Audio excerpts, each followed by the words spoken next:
안녕하세요. Riding on the Korean wave. Welcome to Tuesday's edition of Culture Wave, Thursday of course, and I'm Kwon-Soo in Seoul. Explore with us Korea's culture from all aspects and stay up to date with K-entertainment, K-trends, K-people, K-everything. And before you realize, you'll be booking your flight to Korea. Now for today's show, we are joined by our co-host, Bella Kim. Hi, Soa, and hello to all the viewers of the Culture Wave. I'm Bella Kim, and I'll keep you guys up to date with all the latest K-entertainment news every TT Tuesdays and Thursdays. Yes, Tuesdays and Thursdays it is. Yes. And did you enjoy actually Wednesday, which was Hangeul Day here in Korea? Oh, yes, for sure. I didn't do too much, but I did notice a lot of the English titles on TVs were translated into Korean to celebrate Hangeul Day. And it was a really good chance for me to appreciate Koreans once again. Same here. And speaking of TV, I think we both yesterday also had to binge watch on the final episodes of the Culinary Class Wars. Yes. So we're going to talk about that show in a bit today as well. Now, as Wednesday was Hangeul Day, we're going to start off with a report related to Hangeul Day. Every October 9th, Korea celebrates Hangeul Day, a national holiday honoring the creation of the Korean writing system. Global admiration for learning Hangul lit up the stage here in Seoul on Wednesday through a Korean speaking and writing contest. Our Ian Hee brings us the story. Many people around the world find joy in learning Korean.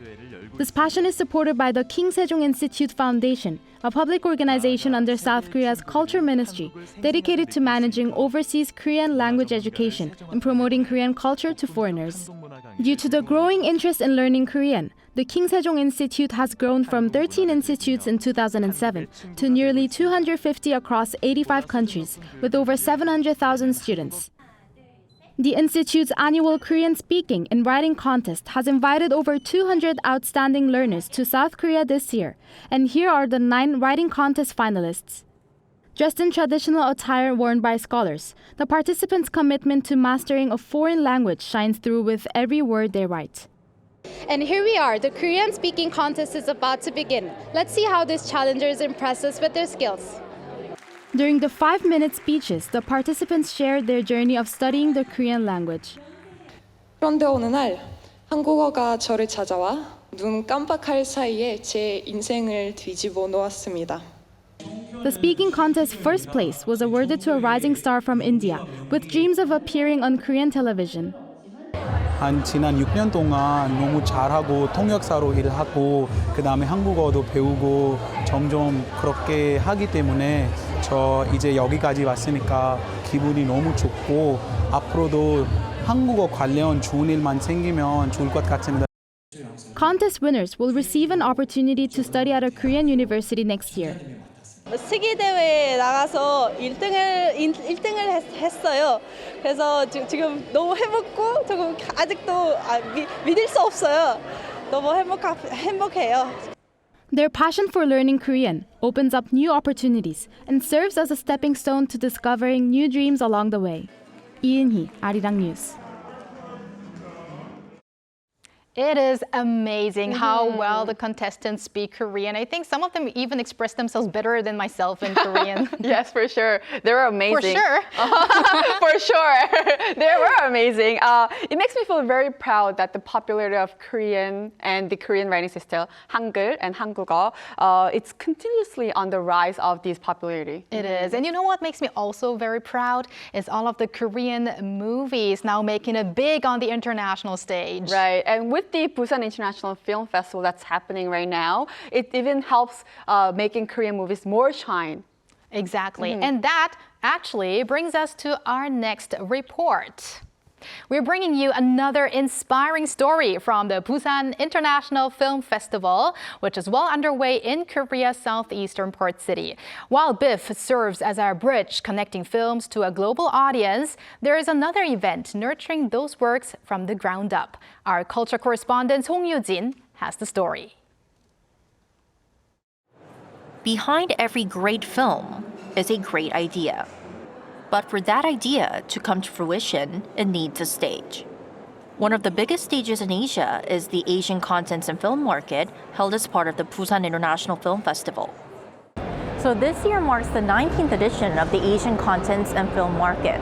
So more than 250 companies from 30 countries have gathered here in Busan to discuss potential business opportunities.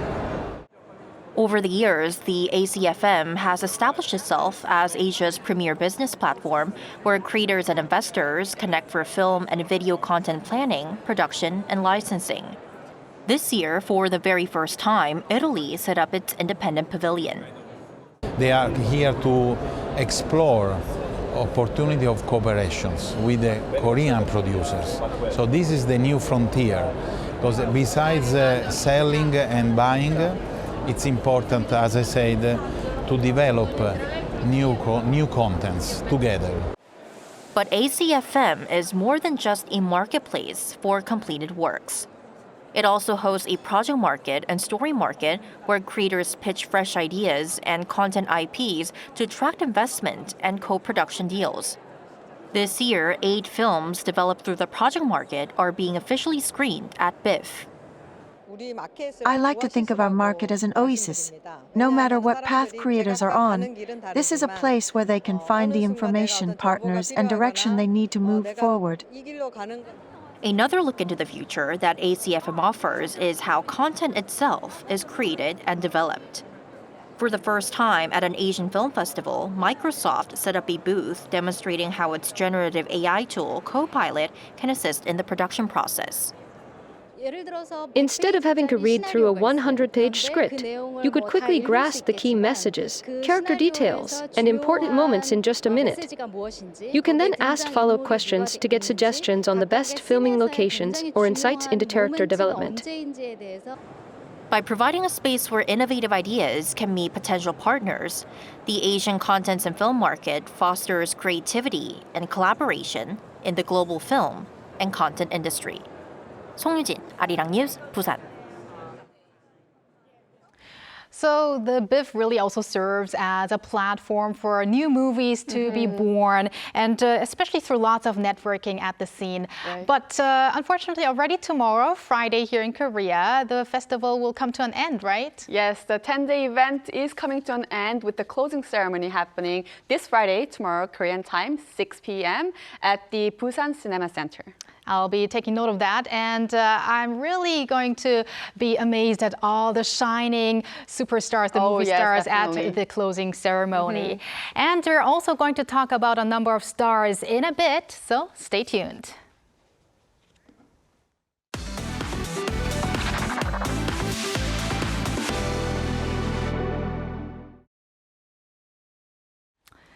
So as promised, we're going to take a look at a number of stars, and that we're going to do during the K-Entertainment News segment with Bella Kim. So Bella, what do you have for us today? Yes, the first story online for today is one of the hottest shows right now, Culinary Class Wars, which has the Korean title, 흑백 요리사. Did you finish all the episodes, Soa? Yes, I was able to watch all of them. Yes, and I'm so glad that I did not get spoiled on the internet before. Yes, but we do have to be very, very careful talking about this to not give any spoilers to all the viewers out there.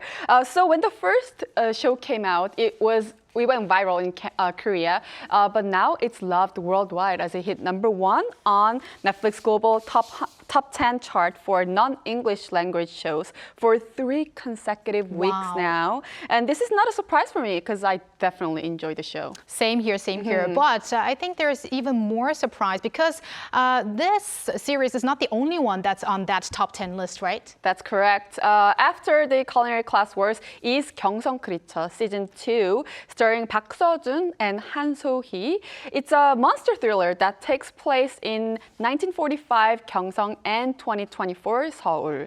Now, that's not all. That's not the end of it. There's more. After that, following Gyeongsang creature is Love Next Door, also known as 엄마 친구 아들 or Mom's Friend's Son in Korean. And this is a romantic drama, so it's like on a different genre, romantic drama starring Jung Hae-in and Jung So-min, where the two goes on a journey from being best friends to lovers. But Bella, for our foreign viewers, could you explain a little bit about that term, 엄마 친구 아들? Oh, yes, for sure. So in Korea, 엄친아, 엄마 친구 아들, which is mom's friend's son, is used for a man or a boy who is basically perfect in every way. With the hyper-competitive society here in Korea, people tend to compare with each other, right? And it's used in a way to express outstanding person. But in this drama, in this case, it's not used for that meaning. It's just literally used for mom's friend's son. Yes. Oh, I see. That is interesting. So it's really nice to see South Korea's presence on Netflix grow immensely. And Bella, you also have some good news on the K-pop front? Yes. The 2024 MTV Europe Music Award has revealed this year's nominees, and a handful of K-pop stars are included in it. First up is Blackpink Lisa. She's running for 4 nominations. Wow. That's a lot, including Best Video, Best Collaboration, Biggest Fan, and Best K-pop. Le Sserafim is also in for 3 awards, Best New, Best Push, and Best K-pop as well. It's really great to see Lisa and Le Sserafim running for several categories. And I noticed that both are actually also competing for the same award, which is the Best K-pop award. So who else is running for that specific category? On top of Lisa and Le Sserafim, 2 BTS members, Jimin and Jungkook, are both running side by side as well. And NewJeans and Stray Kids are nominees for Best K-pop as well. Just for information, last year's winner for Best K-pop was Jungkook. So that's going to be a very, very competitive list. When can we see the result of this year's nomination? So the 2024 MTV EMA will air live from Manchester, England on November 10th. So mark your calendar, guys, to see the winners. We will definitely do that. And also, Bella, you mentioned Jimin earlier a moment ago as a nominee for Best K-pop, but there is also another record setting regarding to Jimin? Jimin has been in the US Billboard charts for several weeks now. According to this week's Billboard chart, Jimin's second solo album, Muse, was 103rd on the Billboard 200 chart. And the album's title track, Who, secured number 26 spot on Hot 100. So both the album and the title track has been on Billboard chart for now 11 consecutive weeks. Wow, that is incredible. I hope that we're going to see many, many more K-pop stars on the Billboard's chart. So thank you for that, Bella. I'll talk to you in a bit. And now it is time for our latest cultural news with our AI anchor, Ari.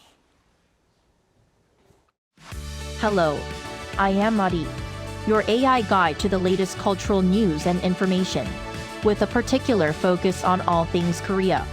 Let's dive into our first story of the day. The gates connecting Changgyeongbong Palace and Jongno Shrine are now open. Visitors can pass through the Yulgongro entrance and the North Jongno Gate when touring the area. The gates will remain open daily during this week's K-Royal Culture Festival and will be accessible on weekends and national holidays after the festival. The 105th National Sports Festival will kick off tomorrow in Korea's southeastern city of Kimae, Gyeongsangnam-do Province with a grand opening ceremony.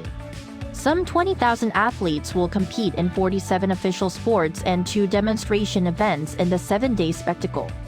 Paris Olympic stars Oh Sang-ok, An Se-young and Kim Ye-ji will be among the participants. The Gwangju Biennale, one of Asia's most prominent contemporary art exhibitions, has attracted over 150,000 visitors since its opening a month ago.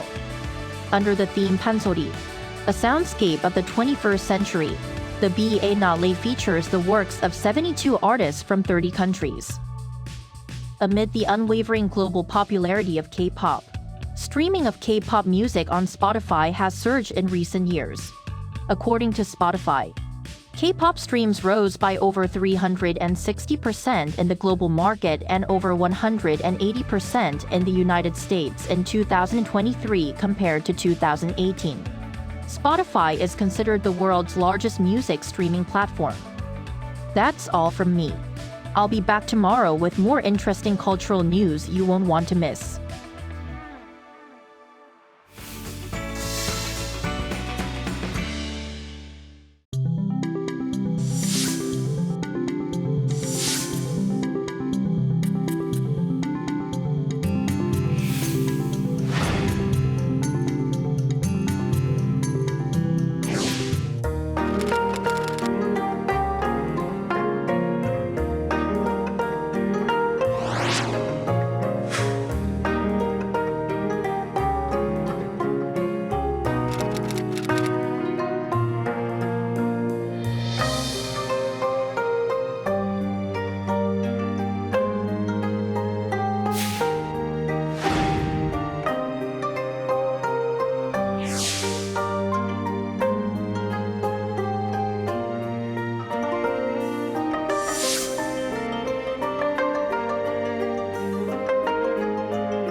Now it's time to find out about the latest trends in Korean culture with our reporter Yoon Se-young for Trend Vibes. Welcome aboard, Se-young. Hi, Se-young. Hello, I'm Yoon Se-young, and I'm thrilled to be part of this new exciting culture show, Culture Wave. And I'm very much looking forward to having so much fun with you guys, Hoa and Bella, and of course with our viewers from now on. We're very much looking forward to that as well. And because today is your first day of the segment, can you introduce your segment? Sure. This segment is titled Trend Vibes, and in Trend Vibes, we are going to satisfy all your curiosity about Korean culture. And we will first start diving into the hottest topics in Korea's culture scene and take a close look at how these cultural trends are influencing Korean society and how far this impact reaches the Korean society as well. So please think of me as your personal culture tutor. Nice. So, tutor Se-young, what is our first topic? Well, our very first keyword is artificial intelligence and music. And music. Yes, and let's kick things off with the story of Navis, SM Entertainment's first ever virtual artist. She made her debut this past September with the song Dawn. And if you're a fan of four-member girl group aespa, you might be already familiar with Navis. And that's because of her background. In aespa's universe, Navis is a helper who opens the gateway between the digital and real worlds.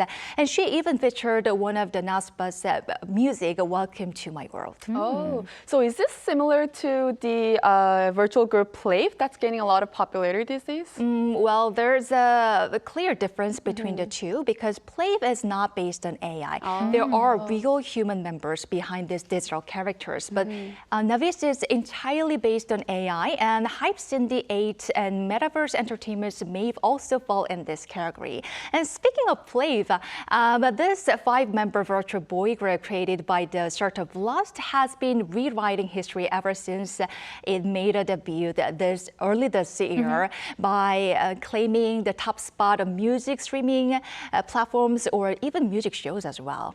So that is really a remarkable achievement. Then I wonder if there is a growing number of cases where AI is used to create new musicians. What about AI used by existing human singers, for instance? Well, these days AI is also being used in K-pop idols' music videos. For example, 17 used AI technologies for its teaser of Maestro, and aespa Supernova is another example. And although there were some flaws, a lot of people loved it because it elevated the qualities of the music video to new heights. It looks like AI and the music world is, making it music world abundant. Sure, but it's not always sunshine and rainbows because a lot of artists are feeling conflicted with AI technologies. These days, even ordinary people are using AI technology to compose music and write lyrics. And if you look on YouTube, you can find plenty of cover songs where AI mimics the voices of famous singers, and you can't really tell the difference, right? And copyright issues are surrounding those AI-generated contents are rising for that reason. And unfortunately, as of now, there aren't any clear legal guidelines for this. So I guess for the time being, this kind of issues will be raised for the time being. Yeah. So on top of the existing copyright issues that we have, for instance, regarding choreographies, we just talked about that earlier this week, and also lyrics and other music-related stuff, we have these existing copyright issues between human beings. But then with the arrival of AI, this is going to be an even more complicated issue which needs more discussions. For sure, But Se-young, what is our next topic? Well, next topic is the ongoing craze for cooking shows. Yes, and we can't talk about cooking shows without mentioning the cooking survival show, Culinary Class Wars, or 흑백 요리사 in Korean. And like Bella already reported, the Culinary Class Wars came to an end this past Tuesday. And Culinary Class Wars, maybe you guys watched the final episode of We did, Culinary Class Wars. You too? Yes, I did, of course. But for those of you who haven't watched it yet, I'm going to explain about the show without giving you spoilers for those of you who haven't watched the episode. So all our viewers who haven't watched it yet, they can stay tuned, relieved. Sure. And this show is all about the intense culinary battle between 80 highly skilled black spoon chefs who may not hold Michelin stars, but are recognized for their incredible cooking skills, with 20 white spoon chefs who are Korea's top celebrity chefs. According to a survey released on Tuesday, Culinary Class Wars topped Netflix non-English TV series category for 3 consecutive weeks, like Bella reported already. And it's the first time that K entertainment show achieved this kind of performance on Netflix. I'm definitely proud of this record as well. I also heard that some of the dishes that appeared on the show are selling as a product. Yes, that's right. It seems like the stage for Culinary Class Wars is shifting to convenience stores. And actually, there was an episode on that centered around the convenience stores, right? Did you all watch it? Yes, I in particular liked that one because it really showed how you could use all of these pretty cheap ingredients to make such luxurious looking dishes. Exactly. And I've heard that 2 convenience store franchises are currently working on special products in collaborating with the chefs featured on the show. And honestly, as a fan, I'm very looking forward to it already. Very excited, yes. This really is an excellent example of how a cooking show is creating synergy with another industry. And speaking of convenience stores, I think there's also another very popular local entertainment show that is related to convenience stores and cooking, right? Yeah, so I think you're talking about KBS Funstrand. Yes. Funstrand, where the celebrities with real cooking talent compete as chef, is another example. And G Convenience Store teamed up with Funstrand to release 31 winning dishes. And by the end of September, their total cumulative sales had surpassed 50 billion Korean won. That is about $37 million US. And it took just 1 year and 8 months to reach the milestone. And plus, part of the sales revenue is donated to help the underprivileged children, creating a heartwarming cycle of giving back to the community. And doesn't that just make you feel good? It does. It's really heartwarming. Now, Seong, let's talk about a very final story now. Sure. Before we dive into the final story, do you guys have your favorite K-pop idol? Oh, there are so many. I would have to think about that a little bit. What about you, Bella? I don't have a particular one right now that I could think of, but I used to be a huge fan of 어리다고 놀리지 말아요. Girls' Generation. It is. Bella, do you know which generation they belong to? Girls' Generation? Generation, meaning like millennials, Gen Z? Is that what you're talking about? Well, not necessarily, but I'm going to explain more about the generation and K-pop idol industry. While the lines are not always clearly defined, groups debuting in 2023 are considered part of the 5th generation, and this includes groups like Zero Base One, Kiss of Life, and Nowadays. So what is the 1st generation? And also, can you tell us what the criteria for this division is? Sure. Idol groups in the form we know today began in the late 90s. So groups like H.O.T., Jack's Kids, Pinkles, and SES are part of this 1st generation. Oh, now we're talking. Now I remember what my favorite groups were. Yes, and as for 2nd generation idols, we've got TVXQ, Big Bang, Wonder Girls, and Girls' Generation as some of the major names. And moving on to the 3rd generation idols, we have BTS leading the pack. EXO, Red Velvet, and Twice are also part of this generation. For 4th generation idols, we've got aespa, IVE, and NewJeans. And for the criteria for this division, some people say it's just for convenience. Some people say there are more concrete reasons because, for example, like 1st generation idols are trained more casually, whereas 2nd generation idols develop under more structured training system. And by the time we hit 3rd generation idols, they started to go beyond global, like beyond Asia and going global, including the US and Europe markets as well. That's very interesting. Then what do people think about categorizing these groups by generations? Well, some idol agencies are using these generational labels as part of their marketing strategies. And but this has received some negative feedback from the public. For example, fans fans are arguing that, our idol group represents a certain generation, and even the companies are claiming that, so-and-so from our agency opened the door to the 5th generation and so on. And this can feel a bit over the top. So there are some controversies. And recently, Girls' Generation's Hyoyeon made an interesting comment on this. She joked that it's funny how idol groups, unlike smartphones, are being divided into such specific generations. And I must say, I kind of agree with what she said. I think that's why it is blended that their group is called Girls' Generation. Wow. They will be the Girls' Generation forever. Right. So thank you very much, Seyoung, for those fun stories. We're looking forward to next week. Thank you. And thank you very much, Bella, for today. You're welcome. And thank you for spending the past half an hour with us on the Culture Wave, and hope you join us again on Friday, 2 p.m. Korea time, and maybe one day here in Korea.